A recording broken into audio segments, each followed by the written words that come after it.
Hi, இன்னைக்கு நம்ம ஒரு குவிக் அண்ட் ஈஸி மோர்க்களி ரெசிபி தான் பார்க்க போகிறோம். அதுக்கான அரிசி மாவு எடுத்து வச்சிருக்கேன், தயிரை தண்ணியில் கலந்து எடுத்து வச்சிருக்கேன், தாளிக்கிறதுக்கு எல்லாம் தென் மோர் மிளகாவும் எடுத்து வச்சிருக்கேன். ஸோ இந்த அரிசி மாவில் நம்ம இந்த தயிரை ஆட் பண்ண போகிறோம். அதுக்கு முன்னாடி கொஞ்சம் உப்பு ஆட் பண்ணிட்டு கொஞ்சம் பெருங்காயமும் போட்டுக்கிட்டு அதுக்கப்புறமா இந்த தயிரை கொஞ்சம் தண்ணியாக எடுத்து வச்சிருக்கேன். அதை இதில் மிக்ஸ் பண்ணி கூடவும் கொஞ்சம் தண்ணி ஆட் பண்ணி நல்லா தின்னாக கரைச்சி வச்சுக்க போகிறோம். ரொம்ப திக்காக வேணாம், தோசை பேட்டரை விட கொஞ்சம் தண்ணியாக கரைச்சிக்கணும்.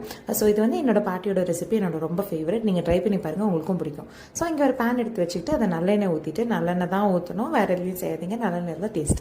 காஞ்ச மிளகா ஆர் மோர் மிளகா இதை இந்த மாதிரி உடச்சி போட்டுக்கோங்க.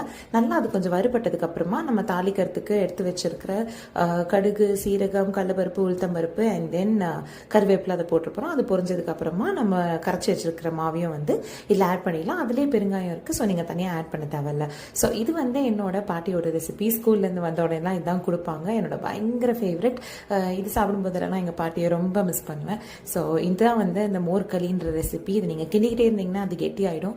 இது அரிசி மாவுலையும் செய்யலாம், ராகி மாவுலையும் செய்யலாம், மில்லட் மாவுலையும் செய்யலாம். பட் கண்டிப்பாக செஞ்சு பாருங்கள். அது ஒரு ஈவினிங் டிஃபன் மாதிரியோ, நைட்டு டின்னர் மாதிரியோ, மார்னிங் பிரேக்ஃபாஸ்ட் மாதிரியோ, இல்லை ஏதோ ஒரு மாதிரி பண்ணி சாப்பிட்டு ட்ரை பண்ணி எப்படி இருக்குன்னு எனக்கு கண்டிப்பாக கமெண்ட்டில் சொல்லுங்கள். பாய்.